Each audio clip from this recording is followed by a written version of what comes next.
Boston officials released a pretty bleak forecast for our collective future today. The city and the Green Ribbon Commission put out a 400-page report on how this area could be devastated by climate change. Among their findings, the sea level will rise 9 inches by 2050, and a 3-foot rise would be highly probable within the next century, unless greenhouse gas emissions are seriously reduced. And a major flood in the next 50 years could affect more than 90,000 people, 12,000 buildings, and cause $14 billion in damage. Pair that ominous scenario with the nominee to head the Environmental Protection Agency. Oklahoma Attorney General Scott Pruitt, a man whom many environmentalists consider an enemy to their mission and a friend of the fossil fuel industry. He's been heavily critical of EPA regulations in the past and even filed a suit against the agency. And yes, he's a climate change denier. Over the years, Trump has also questioned whether climate change is real. Here's a quick recap of his evolving stance on the issue. In 2012, he tweeted, "The concept of global warming was created by and for the Chinese in order to make U.S. manufacturing non-competitive." 2014, another tweet. Is our country still spending money on the capital letters global warming hoax? Fast forward to last month in his sit-down with the New York Times, when asked if he thinks human activity causes climate change, Trump responded, quote, I think there is some connectivity, and said, I have an open mind on it. On the same day, he formally announced that well-known climate change contrarian Myron E. Bell would lead his EPA transition team. Then this week, he met with former VP and Inconvenient Truth creator Al Gore.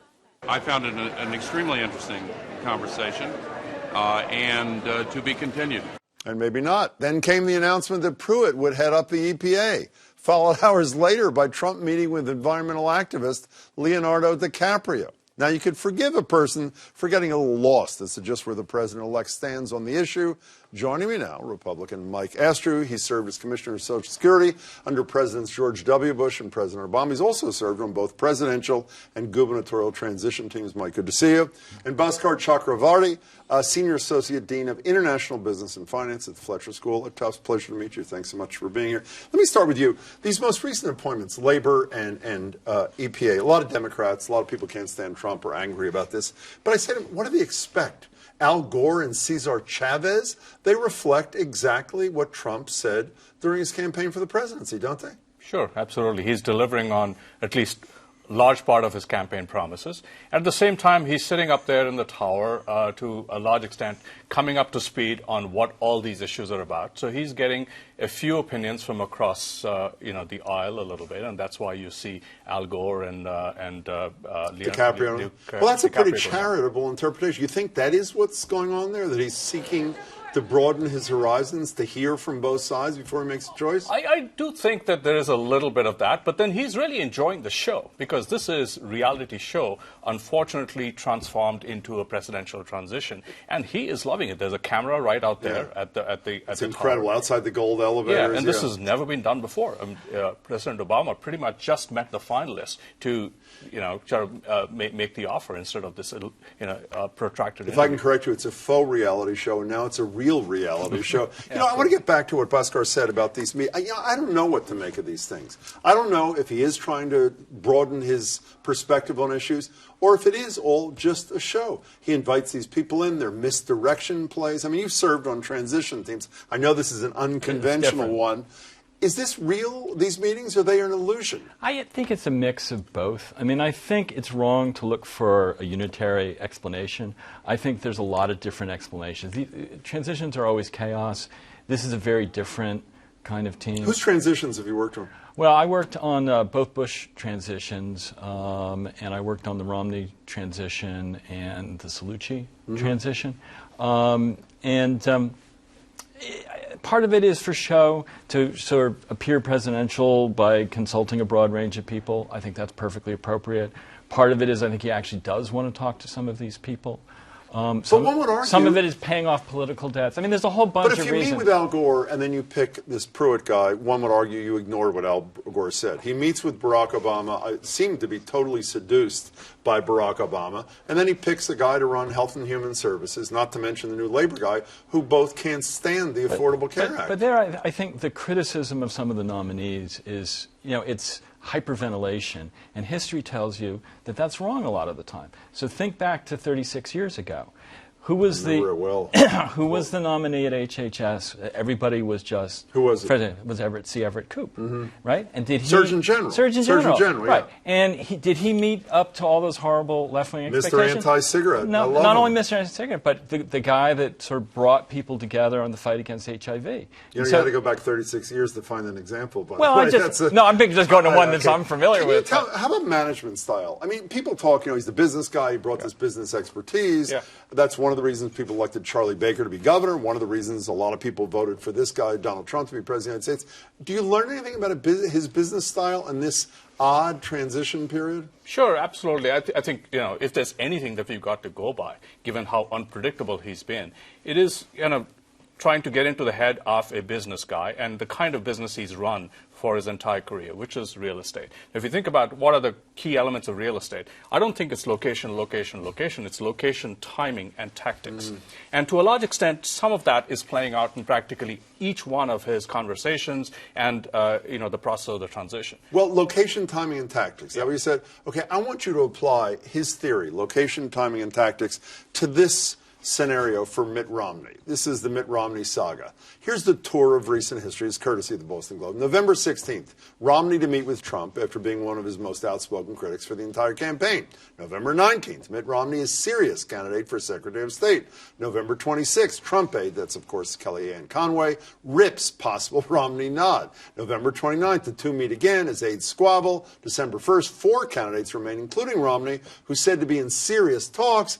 And December 6th, the search expands beyond the 4, and a handful of new candidates is brought in. So what is that? Does that fit that mold? What does that tell us about how he manages anything? Well, I think, you know, unlike most people who serve in high positions in Washington, he's never worked in a structured hierarchical environment. He's always had a lot of freedom, been entrepreneurial, been able to do what he wants, and that's what he's doing. But I do think that there is some method behind a lot of this. I mean, I think particularly the very interesting back and forth with Romney and Kellyanne Conway, to some extent I looked at it and said, okay, that's a loyalty test. You know, they're thinking about him seriously, but they're trying to figure out whether he's going to eat some humble pie and say the right things that he's expected to say. Well, didn't he eat it as soon as he tasted that young garlic soup at Jean-Georges? He ate it. You know, I want you to play Nostradamus for a second. It seems to me, I thought for a while that Romney was the guy, because essentially you appoint all these hardliners, then you pick Romney, and people are going to say, well, maybe he does have an open mind for moderate. But if you look at the recent appointments we've talked about, it's so clearly Rudy Giuliani fits the mold of what Donald Trump wants, that he has to be the guy he's thinking most seriously about. Is that not a fair statement based on recent history? Do you want me to take your money on that? Who do you think it's going to be? I don't think it's going to be Giuliani. I think it's going to be a little bit of a surprise. I think it's more likely to be John Bolton. John Bolton, former UN guy. How about you? Does Giuliani fit the mold of the recent appointees? Could Romney be the surprise? What do you think? So I wouldn't, now, I have been wrong in calling the election I've been in the wrong on past. everything, except I thought he'd win the primary, but go ahead. With that, I would agree. I don't think it would be Giuliani. There's just far too much baggage that he carries, and that's why Giuliani was expecting the job to be pretty much handed to him, and now we've got 10 candidates. Bolton, you know, is consistent with some of these choices. I do think someone like Petraeus would have been Another contender, general. except that he's already got this thing stacked with generals. And today he invited my colleague Jim Stavridis, who is a four-star admiral, As a also. Secretary of State. Well, Yeah. you know, let's speak about the militarization of foreign policy, as it's called. Yeah. 3 generals so far. Local guy Kelly for Homeland Security. Yeah. Mad Dog, as he apparently is happy being called for defense. And Flynn, who I think is a real scary candidate, I must say. Well, he's not a candidate. He's a nominee. Doesn't need to be confirmed. Yeah. For National Security Advisor. Does it trouble you that there is general, and potentially 2 more generals in critical foreign policy positions? Absolutely. I feel like we're, about to enter a state of a military dictatorship or something, and it is pretty scary. On one hand, the positive side of this is that the lack of discipline that Trump seems to show in kind of sending out random tweets right after a CNN show against a labor union leader, it could be counterbalanced by the discipline that the generals bring. Well, there's no to the discipline rest. in General Flynn, but with the exception of that, with the but wild in tweets. general, the military discipline across the board with Mattis and others and Kelly and Flynn, he's a wild card, but He does But, come. you know, So Yeah, I disagree Well, with before that. you disagree, let me tell you what my problem is with this, even though I buy into this part, and then you can tell me where you disagree with Bhaskar. I am troubled, even if these are all men, with the exception of Flynn, who I think has got to go, if these are men of goodwill and competence, they see the world through a military prism.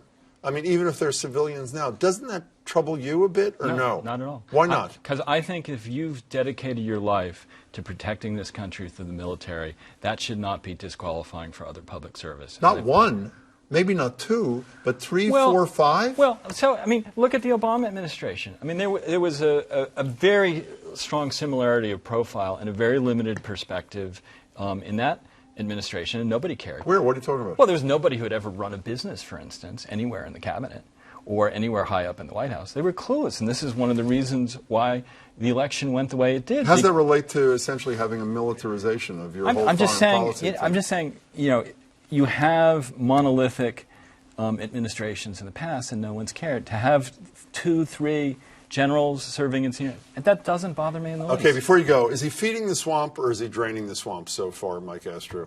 I think he's draining it. I mean, I think he's set a good example on. With who? Well, you know, giving up on the Air Force One and selling the stock. He's winning and the PR war, that is He's for winning sure. the PR war. Carrier, Boeing, etc. quickly. I think he's definitely not draining the swamp. He's filling his cabinet with inhabitants of the swamp. So I would disagree on that. Pleasure, Mike. Nice Thank to you. see you. Good to see you. Pleasure. Thanks Very so much good to for see your you. time. Good to see you both.